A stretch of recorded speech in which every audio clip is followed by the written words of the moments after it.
Hello, Dr. Brandy Ashley and my Central Michigan University special education colleagues. My name is Jeffrey Wegner, and in this presentation, I'll be sharing with you an ethical dilemma, Derek and Jane for SPE671 transition for SWCI. Derek is a 17-year-old 12th grade student who is preparing to turn 18 years old and currently lives at home with Jane. Derek is diagnosed with moderative cognitive impairment and he is placed in a self-contained classroom. Derek has limited verbal abilities and can ask for help and state his basic preferences. Derek uses an augmentative and alternative communication board, also known as an AAC, and this board increases his access to expressive language and has helped him clarify his wants and needs. Derek's receptive language is more advanced than his expressive language, as he demonstrates a strong understanding of what others say to him. Derek's IEP currently focuses on areas of life such as self-care, hygiene, and other daily life skills for which he is making progress year over year. The details of Derek's caseload are that he will likely qualify for support through community-based agencies in adulthood, and these supports may help prepare him with job training, job placement, community participation, residential supports, which include a place to live. Derek currently lives, as previously stated, with his grandmother Jane in a low-income household.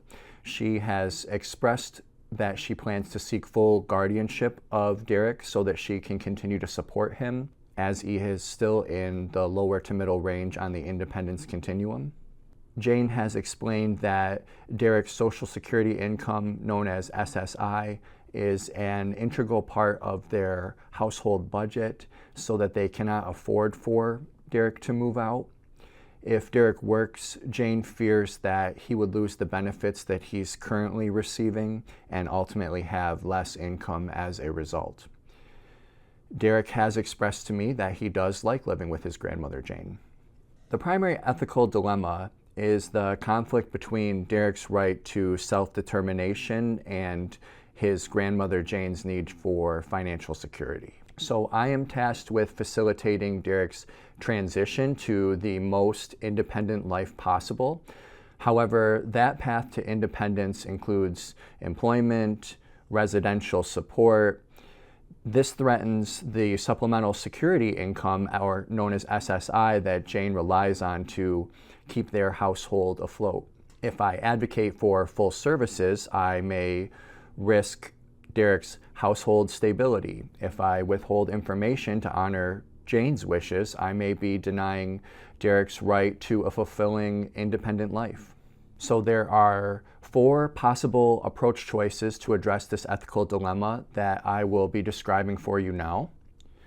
Choice number 1 is a financial advocacy approach. In this approach, I will leverage the Michigan Rehabilitation Services, MRS, representative to specifically address the financial barrier rather than just the job barrier for Derek. I will ask this MRS representative to present specifically on a plan to achieve self-support known as PASS, or an ABLE accounts, MI-ABLE, for students here in Michigan.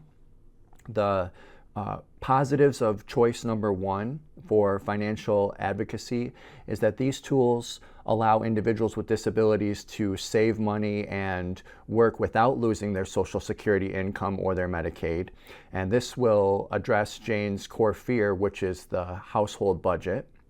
And the cons of the financial advocacy approach are that Jane may feel ganged up on by professionals if her concerns are not handled with extreme empathy. Choice number 2 is an informed consent approach. So rather than pushing for specific services, I will focus on information literacy. The goal of this approach is to demystify what's known as the benefits cliff, which is the fear that earning $1 in wages results in losing $1 in benefits. This can be accomplished by providing specific literature on work initiatives, planning, and assistance, which is also known as WIPA. The positives for an informed consent approach are that this approach respects Jane's fears while correcting the misinformation that working always leads to less income. And the cons for an informed consent approach are that Jane may still view any change as a threat and refuse to engage. Choice number 3, a student-centered approach for augmentative and alternative communication. This approach uses Derek's AAC board to ensure that his voice is the center of the dilemma as he is turning 18. The goal of this approach is to facilitate a specific session where Derek uses his augmentative and alternative communication board to express his long-term desires regarding living and working. The positives of choice number 3, a student-centered approach with AAC, is that if Derek expresses a desire to work or explore the community, it shifts the conversation from the school versus Jane to supporting Derek's expressed wishes. And the cons for a student-centered approach for augmentative and alternative communication are that if Derek's expressive language is limited, he may simply say what he thinks that Jane would want him to say just to maintain harmony within their household. And the fourth approach to this ethical dilemma is a graduated independence approach. And this approach focuses on the IEP for Derek's current goals, like the 2-step tasks, while maintaining the Michigan Rehabilitation Services representative in a consultative role rather than an active one. This approach sets IEP goals that focus on pre-vocational skills, including stamina and following directions, rather than an immediate job placement for Derek. The positives to a graduated independence approach include that this builds Derek's skills without triggering immediate changes to his Social Security income, and that gives Jane time to adjust to the idea of him working. And the cons for a graduated independence approach are that this approach may delay Derek's entry into the workforce, potentially causing him to miss out on early career momentum. My ethical decision is a student-centered approach. And I chose this approach because as Derek turns 18 and reaches the age of majority in Michigan, centering his IEP on his preferences ensures that our IEP team remains compliant with the Individuals with Disabilities Education Act that mandates post-secondary goals must be based on the student's individual strengths and interests. Utilizing Derek's augmentative and alternative communication board during the meeting transforms his expressive language goals from abstract classroom exercises into real-world advocacy, reinforcing his recent progress with complex tasks.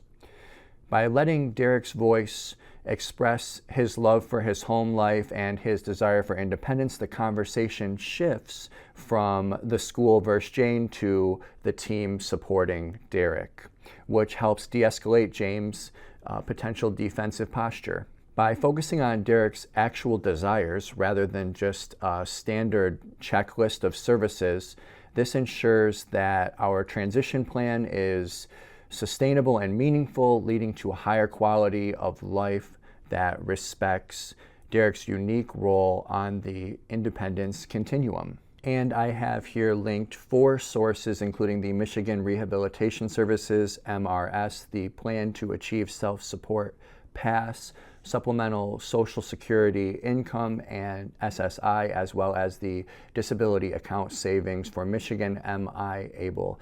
Thank you so much for joining me on this presentation of an ethical dilemma, Derek and Jane, where I believe that having a student-centered approach to this ethical dilemma is the best approach forward. Thank you.